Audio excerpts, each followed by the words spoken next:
Please कुछ बताएँ कि आपकी पढ़ाई लिखाई कहाँ हुई, आपके पेरेंट्स और फैमिली के बारे में कुछ?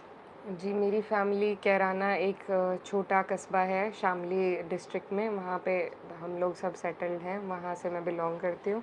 और मेरी पढ़ाई मुझे बचपन में हॉस्टल भेज दिया गया था, तो क्लास 1 से 12 तक मैं दिल्ली में एक हॉस्टल में थी, गर्ल्स हॉस्टल में। और उसके बाद फिर पढ़ाई में के लिए दिल्ली ही रहना हुआ। ग्रेजुएशन करी मैंने लेडी श्री राम से, उसके बाद डीयू में फैकल्टी ऑफ लॉ से मैंने एलएलबी की, और फिर मैं मास्टर्स के लिए लंदन चली गई थी। लंदन में मास्टर्स आपने किया, तो क्या जी, आपके सब्जेक्ट थे मास्टर्स करते समय? मेरा इंटरनेशनल लॉ एंड पॉलिटिक्स। तो ये तो बड़ी अद्भुत कहानी आपने कह दी है। कम से कम हमें पहले इस सवाल का जवाब तो मिल गया है कि आप सियासत में इतनी मैच्योर क्यों हैं? इसका कारण ये है कि आपका लंदन से आपने पॉलिटिक्स की पढ़ाई की और देश में आपने वकालत सीखी। जी, ऐसा कह सकते हैं, पढ़ाई का बहुत बड़ा योगदान रहा है मेरे व्यक्तित्व को बनाने में। तो आपकी बातचीत से मुझे ऐसा लगा इकरा जी, जैसे आपने बताया कि आप फर्स्ट टू ट्वेल्थ हॉस्टल में चली गई थी। जी, मैं फिर से कह रहा हूँ, जी, आप फर्स्ट टू ट्वेल्थ हॉस्टल में चली गई थी। जब आप फर्स्ट में गई थी तो 5 साल की रही होंगी या 6 साल की। जी, 5। और उस समय आपकी अम्मी तबस्सुम हसन, जो कैराना से सांसद भी रही, वो आपके साथ नहीं थी। नहीं। आपके पापा उस समय राजनीतिक तौर पर बहुत एक्टिव थे। जी, भाई आपके नाहिद हसन, वो कहाँ रहते थे? वो भी हॉस्टल में थे। उसी हॉस्टल में। नहीं, वो देहरादून में थे हॉस्टल में, और मैं दिल्ली में थी।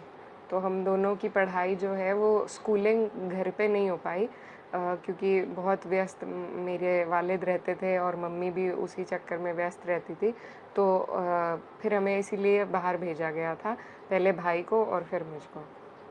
तो जब आप हॉस्टल में पढ़ रही थी, तो 5 या 6 साल की आप रही होंगी। जी, उस समय माँ को मिस करते हैं, पापा को मिस करते हैं, जनरल थ्योरी, जनरल समस्या है, बेसिक जी, है। जी, आपने भी किया होगा मिस। बिल्कुल, बहुत ज़्यादा। तो वो तकलीफ जो आप इतने समय लंबे समय तक दूर रही, जी, तो वो आम बच्चों से अलग जिंदगी है।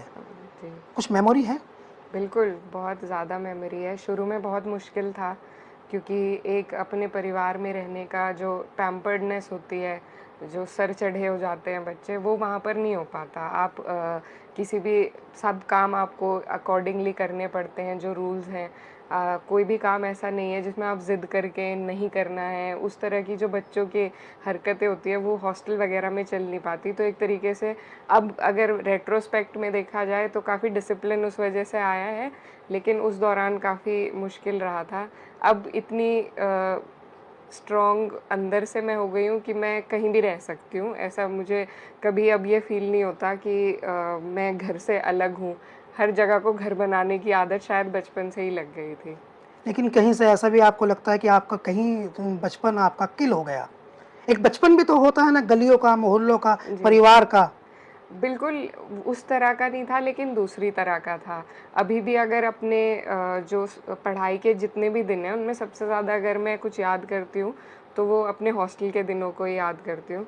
ये हमसे भी बता सकती हैं कुछ? जी, बिल्कुल, वहाँ पर फिर उसी तरह के दोस्त बन गए थे, जो आज तक हैं मेरे दोस्त। तो उन्हीं से मिलना-जुलना, वही उस दौरान हमारी फ़ैमिली बन गई थी। तो और वो जो बॉन्ड उस टाइम बना था, वो आज तक चल रहा है, और बहुत मतलब अ, अनुभव ऐसे रहे, जो हमने खुद सारी चीज़ें करना सीखा, आपस में एक-दूसरे की मदद करके। तो उससे जो जिस तरह की दोस्ती उससे उस दौरान बनी, वो अब बननी बड़ी मुश्किल है। तो सब कुछ बुरा नहीं था। एक तरह की ट्रेनिंग आप लेके आई समन्वय की, कोऑर्डिनेट करने आपने बचपन से सीख लिया। जी, कह सकते हैं ऐसा। इसका लाभ आपको अब मिलता दिखाई देता है। डायरेक्टली तो नहीं, पर हाँ, सब चीज़ें बन जाती हैं, एक वो बना देती हैं आपके लिए रास्ता आसान करने की भूमिका, तो वही है। लेडी श्री राम कॉलेज में आप पढ़ने चली गई उसके जी, बाद में। जी, तो लेडी श्री राम कॉलेज में जो लड़कियां पढ़ती हैं, जी, उनके बारे में जो है वो बहुत देश भर में ये कहा जाता है कि बहुत अल्ट्रा मॉडर्न होती हैं जी, और बहुत हाईली एम्बिशियस होती हैं। जी, तो एम्बिशन तो आपकी भी मुझे लगती है कि वो कहीं से दिखाई देती है, जी, लेकिन वो जो तारतम्य है, हुँ, वो जो संतुलन है, वहाँ पढ़ने वाली लड़कियां जी, जो दुनिया भर में, पूरी दुनिया में, कोई कैलिफोर्निया में है, कोई बोस्टन में है, कोई लंदन में है, जी, और कोई कैनबरा में है, हुँ, और आप कैराना में हैं। जी, जी, तो ये डिफरेंस कहीं से लगता नहीं कि हम, मुझे कहाँ तुम यहाँ गांव कस्बा, वो भी कैराना ऐसा कस्बा जिसको लेकर लोग जो है ये कहते हों कि यहाँ लड़कियों पर तमाम तरह की पाबंदियाँ, यहाँ इवन स्कूलों में लड़कियों की प्रतिशतता किसी दूसरे सिटी की तुलना में बेहद कम, खासकर उस कम्युनिटी में, मुस्लिम कम्युनिटी में साक्षरता का अनुपात बेहद कम, और उनमें भी लड़कियों में साक्षरता का अनुपात उससे भी कम। और आप इंग्लैंड पढ़ने चली गई और फिर कैराना लौट आई, यानी जाना था परवाज पर और आ गई जमीन पर। दोबारा जमीन से परवाज करेंगे ना, तो इसलिए वापस आना पड़ा। मैं आपका पहले सवाल का जवाब देना चाहूँगी, जो आप LSR के लिए बता रहे थे कि वहाँ की लड़कियाँ बहुत अल्ट्रा मॉडर्न, तो वो किसी उसमें नेगेटिव कॉनोटेशन नहीं, नेगेटिव नहीं है वो। हाँ, नहीं, वो अल्ट्रा मॉडर्न थॉट प्रोसेस है। यस, वही कह रहे हैं। हाँ, तो वहाँ पर मतलब वहाँ पर जो पढ़ाई जिस तरीके की होती है, तो वहाँ पर हमारे यही सिखाया जाता है कि आप किसी से कम नहीं हैं। एक फेमिनिस्ट आइडियोलॉजी के तरफ ज़्यादा झुकाव है कॉलेज का हमारे, तो और फेमिनिज्म में यही सिखाया जाता है कि सब बराबर हैं, हमें कहीं भी अपने आप को किसी से कम नहीं मानना है। तो उस हिसाब से वो बहुत अच्छी वहाँ की भी जो ये सारी ही चीज़ों की इनकलकेशन रही, वो बहुत ज़बरदस्त रही, और बहुत वहाँ से सीखने को मिला पढ़ाई के लिए। जो रिसर्च की बेसिस थी वो वहीं से सीखी मैंने, और बहुत चीज़ें। तो एक बहुत अच्छा एक्सपोजर रहा उस कॉलेज में पढ़ने का, और वहीं से फिर आगे का रास्ता खुला।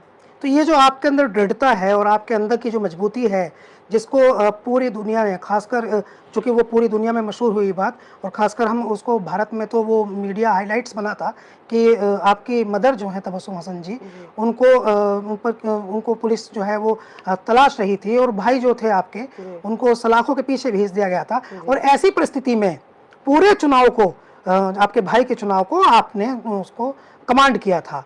तो ये दृढ़ता, उस समय ये सवाल था कि ये बड़ी प्यारी सी छोटी सी बच्ची है, आम भाषा थी कि ये बड़ी प्यारी सी छोटी सी बच्ची है और ये कैसे ये सब संभाल पाएगी। तो ये कहीं से आपकी परवरिश और आपके हॉस्टल की दुनिया और आपके स्कूलिंग का ही ये इम्पैक्ट था। ऐसा कह सकते हैं, लेकिन ऐसी कोई तैयारी नहीं थी कि ऐसा कुछ हो जाएगा। हमें पता नहीं था कि ऐसा भी वक्त आएगा कि घर का कोई भी सदस्य बाहर नहीं होगा और मुझे ही कमान संभालनी पड़ेगी। लेकिन शायद तैयारी इसीलिए ऊपर वाला हमारी करा रहा था कि इतना सब हम झेल सकें, कर सकें, उसको निभा सकें जिम्मेदारी को। तो ये तो सब ऊपर लिखा हुआ था। मेरा कोई इरादा नहीं था कि मैं इस तरीके से राजनीति में एंट्री करूं, या राजनीति करने का कोई उस तरीके से इरादा नहीं था। हालांकि पॉलिटिक्स में इंटरेस्ट मुझे बचपन से रहा है, लेकिन एक एकेडमिक लेवल पे। तो एक्टिव पॉलिटिक्स का कोई खुद से इरादा नहीं था, लेकिन हालात ऐसे बनते गए, आज मैं यहाँ आपके सामने। आपने कहा पॉलिटिक्स से मेरा इंटरेस्ट है, भले ही अम्मी और अब्बू से आप दूर रही हो, लेकिन आपका इंटरेस्ट था। तो LSR, जिसे आप लेडी श्री राम कॉलेज कहते हैं, तो LSR में भी कोई आपकी एक्टिविटी थी, पॉलिटिकल एक्टिविटी? नहीं, बिल्कुल नहीं। मैं बहुत शाय नेचर की थी। तो हालांकि किताबें पढ़ना, जानकारी बटोरना, उस सब में दिलचस्पी थी, लेकिन वहाँ भी किसी तरह की ऐसी पार्टिसिपेशन, जैसे DU के इलेक्शंस बहुत फेमस हैं, उसमें तो हमारा कॉलेज पार्टिसिपेट नहीं करता था। लेकिन बाद में जब मैं फैकल्टी ऑफ लॉ में मेरा एडमिशन हुआ, तो वहाँ पर बहुत ज़्यादा डूसू इलेक्शंस का वो रहता है। एक टाइम होता है जब पढ़ाई भी साइड लाइन हो जाती है इलेक्शन की वजह से। लेकिन कुछ मेरी पार्टिसिपेशन पॉलिटिकल लेवल पे वहाँ पर नहीं थी बिल्कुल भी। हाँ, सब चीज़ें देखने की, जानने की और रिसर्च और पढ़ाई की, उस सब एरिया में थी। फोकस में मुझ पे जाए या मैं पार्टिसिपेट करूँ, ऐसा नहीं था कॉलेज में।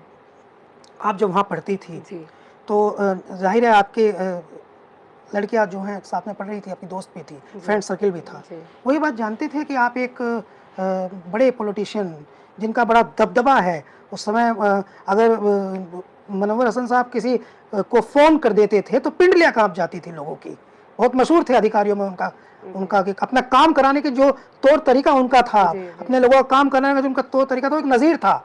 उत्तर प्रदेश के बलिया गोंडा बस्ती बलरामपुर तक चर्चा होती थी कि वो जिस अंदाज में काम कराते हैं। जी। तो ये आपकी जो फ्रेंड सर्कल था वो जानता था ये बात? नहीं, कोई मेमोरी कुछ हो याद? नहीं, ऐसा कभी मैंने मुझे ये ध्यान है कि कॉलेज तक भी मैंने कभी ऐसे बताया नहीं था कि मैं कुछ लोगों को, कुछ जो मेरे कॉलेज के कुछ फ्रेंड्स होते हैं और कुछ सर्कल में होते हैं, तो उन्हें तो बिल्कुल अंदाज़ा नहीं था। तो अब जब ये इलेक्शन 22 वाला हुआ और तब ये कवरेज इतना ज़्यादा हमारे चुनाव का हुआ, उसके बाद कई लोगों को पता लगा कि मैं एक पॉलिटिकल बैकग्राउंड से आती हूँ। वरना ऐसा कोई इस बारे में बात करने की कोई वो ही नहीं थी कभी भी कि मैं जताऊँ या बताऊँ कि ऐसे-ऐसे मेरी फैमिली है, क्योंकि वहाँ पर ज़रूरत महसूस नहीं हुई कभी भी।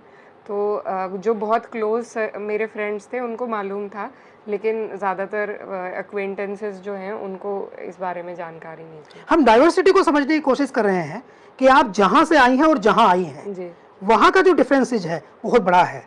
उसको पाटने का आपका अपना तरीका क्या है? पाटने का तरीका मुझे नहीं पता, पर मुझे खुद महसूस होता है कि जिस तरीके से मैं सम्मिलित हो गई, शायद मेरे अलावा और कोई